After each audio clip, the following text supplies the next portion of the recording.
இயேசு கிறிஸ்துவின் நாமத்தில் யாவரை வாழ்த்துகிறேன், ஆசீர்வதிக்கிறேன். இந்த வேளையிலும் நாம் ஒருமித்து தேவனை ஆராதிக்க கர்த்தர் நம்முடைய வாழ்வில் தந்த மேலான கிருபையிலே கர்த்தரை துதிக்கிறேன். இந்த வருகால வேளையிலும் 2 சாமுவேலின் புஸ்தகம் 6ஆம் அதிகாரம் அது 12ஆம் வசனம். தேவனுடைய பெட்டி நிமித்தம் கர்த்தர் ஓபேத் ஏதோமின் வீட்டையும் அவனுக்கு உண்டான எல்லாவற்றையும் ஆசீர்வதித்தார் என்று தாவீது ராஜாவுக்கு அறிவிக்கப்பட்டது.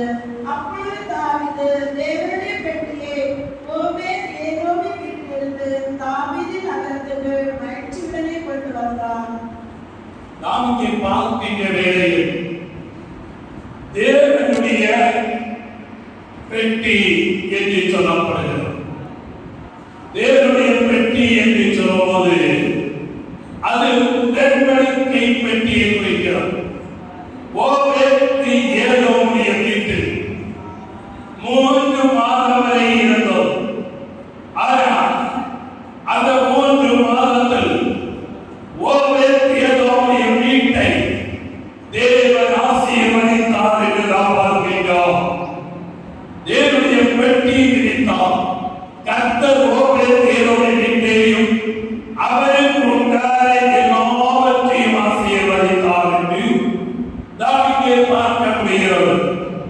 அதாவது பெலிஸ்தியரின் கையில் அகப்பட்டவாறு தேவனுடைய பெட்டியை கொண்டு வருகின்ற வேளையில் பசு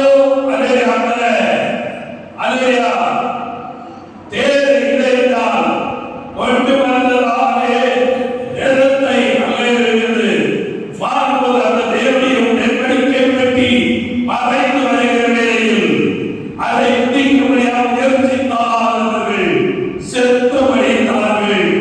நிமித்தமாக அந்த பெட்டியை கொண்டு ஓபேத் ஏதோமுடைய வீட்டிலே கொண்டு வைத்தார்கள் என்று நாம் பார்க்க முடிகிறது.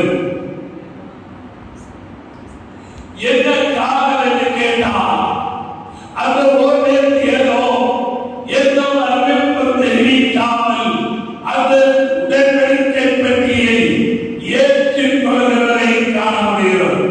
அவர் அந்த உடன்படிக்கை பெட்டி என்றால்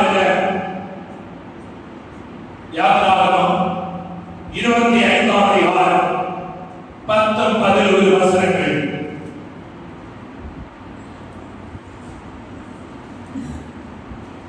சீட்டுமரத்தினால் ஒரு பெட்டியை கண்ட கடவர்கள், அதன் நீளம் 2.5 முழமும் அதன் அகலம் 1.5 முழமும் அதன் உயரம் 1.5 முழமுமாய் இருந்ததாக அதில் எங்கும் பசும்பொன் தகட்டால் மூடுவாயாக.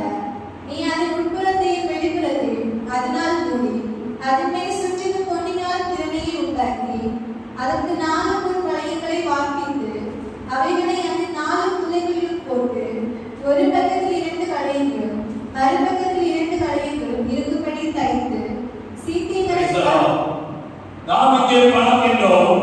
சித்தி மரத்தினால் ஒரு பெட்டியை பண்ண கடவுள். அதன் தீரம் 2.5 முழம், அதன் அகலம் 1.5 முழம், அதன் உயரம் 1.5 முழமாக இருப்பதாக அதை எங்கும் பசும்பொன் தகட்டால் மூடுவாயாக.